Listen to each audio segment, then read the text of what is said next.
महाशिवरात्रीच्या उपवासाच्या पार्श्वभूमीवर शहरात रताळी व बटाट्यांची मोठ्या प्रमाणावर आवक झाली।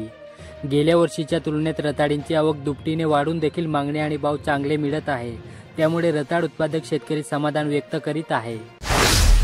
शिरपूर तालुक्यातील जनतेला शिरपूर टोल नाक्यावर पूर्णतः टोल माफ व्हावा, महामार्गाचे दर्जेदार दुरुस्तीकरण करावे या मागणीसाठी मंगळवारी आपल्या वाहनासह शिरपूर टोलवर धोडक मोर्चा काढण्यात आला। यावेळी 2 तास ठिय्या आंदोलन करण्यात आले, मात्र टोल प्रशासनाने कुठल्याही मागणीला होकार दिला नाही।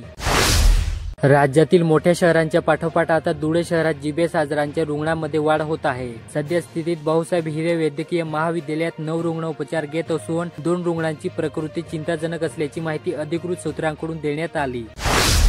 योजनांच्या माध्यमातून शासन नागरिकांचे विकास साधण्याचे विचारधी नसते, म्हणून नागरिकांना शासनासोबत जोडून विकास ध्येय साध्य करा, अशी भावना धुळे ग्रामीणचे आमदार राघवेंद्र बदाणे यांनी पंचायत समितीच्या आयोजित आढावा बैठकीत उपस्थित अधिकाऱ्यांशी संवाद साधताना व्यक्त केली।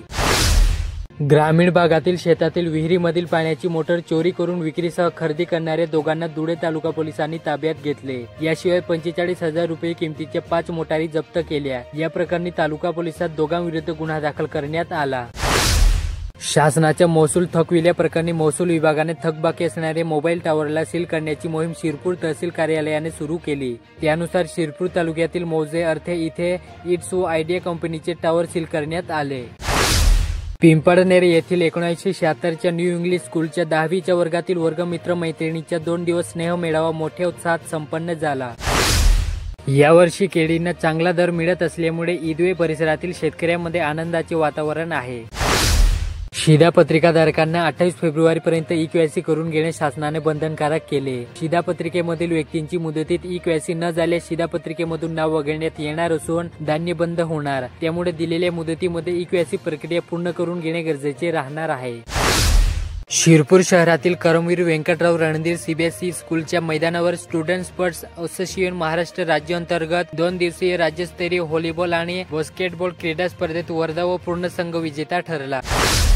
शिरपूर तालुक्यातील हाडाखेड सीमा तपासणी नाक्यावर सोमवारी दिनांक 23 रोजीच्या मध्यरात्रीच्या सुमारास पोलिसांनी विदेशी मद्याची तस्करी रोखली। या कारवाईत 5 लाखांच्या मद्यसाठ्यासह 10 लाख रुपये किमतीचा ट्रक असा एकूण 15 लाखाचा मुद्देमाल हस्तगत केला। या प्रकरणी अज्ञात चालकाविरुद्ध शिरपूर तालुका पोलिसात गुन्हा दाखल करण्यात आला।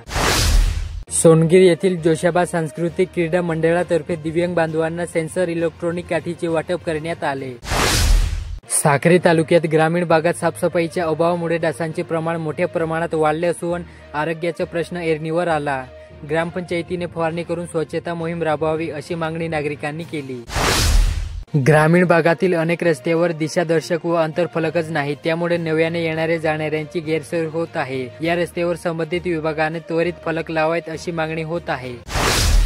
साक्री तालुक्यातील सालटेक शिवारातील केबल चोरीचा गुन्हा पोलिसांनी उघडीस आणला। ही घटना दिनांक 29 रोजी पहाटे 4 वाजेच्या सुमारास घडली।